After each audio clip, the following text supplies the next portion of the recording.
Here's something else having to do with money that I want to share. This was huge for me.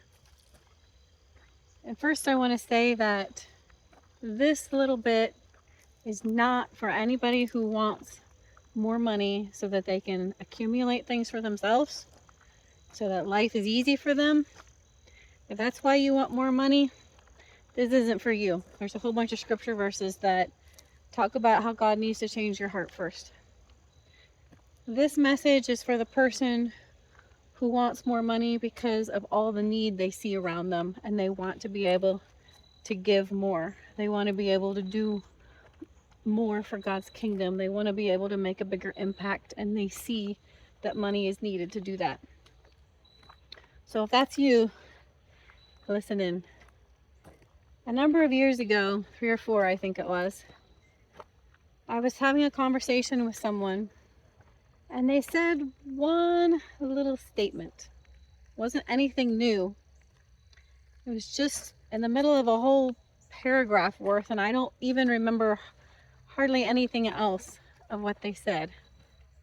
But that one statement was this: God gives seed to the sower.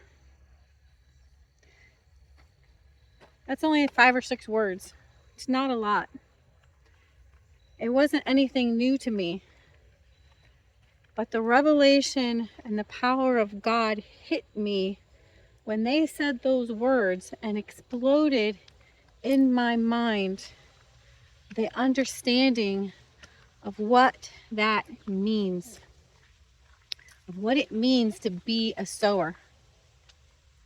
Because a sower is someone who is already sowing.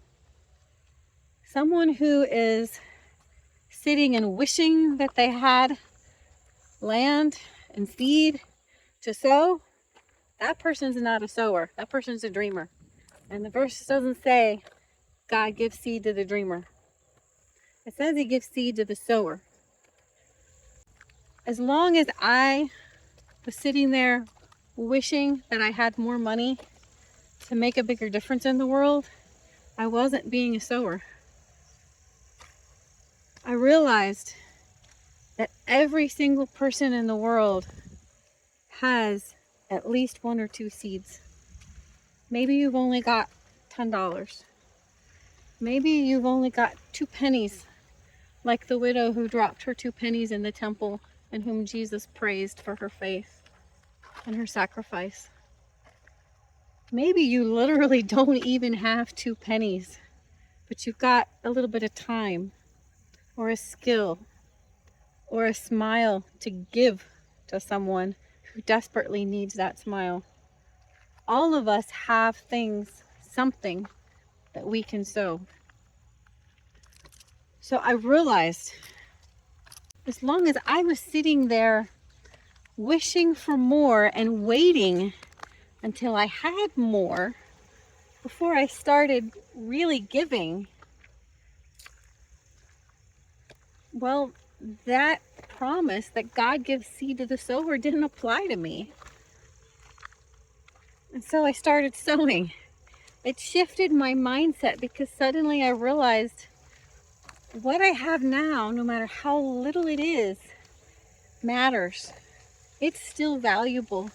I can still be a sower with this little tiny bit. And when God gave me that revelation, it was another one that again took me to another level in shifting things in my heart. And what I want to encourage you with and tell you is that that promise from God is definitely true. And I can testify the truth of that promise.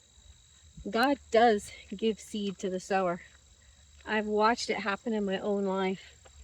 Because after that moment when I demonstrated that I took that to heart and I stopped being a dreamer and I started being a sower, God has continued to multiply the seed that he gives me for sowing. I could give numbers that maybe would testify to that, But the reality is that to me, the most incredible miracle isn't the amounts of money that I've been able to give in the time since God gave me that revelation. The most amazing miracle is the change and the shift in my heart. Because if you had told me, even after that moment, that God would give me directions and opportunities to give X amount of dollars, I would be like, one, there's no way I could ever give that much. And I would probably also know in my heart there was also no way that my heart would be willing to give that much. So to me, the biggest miracle is what God does in your heart when you become a sower. It's absolutely amazing. I hope this encourages those of you who do want to make a difference in the kingdom, and God is giving you the desire to be involved in the finance end of that. God bless.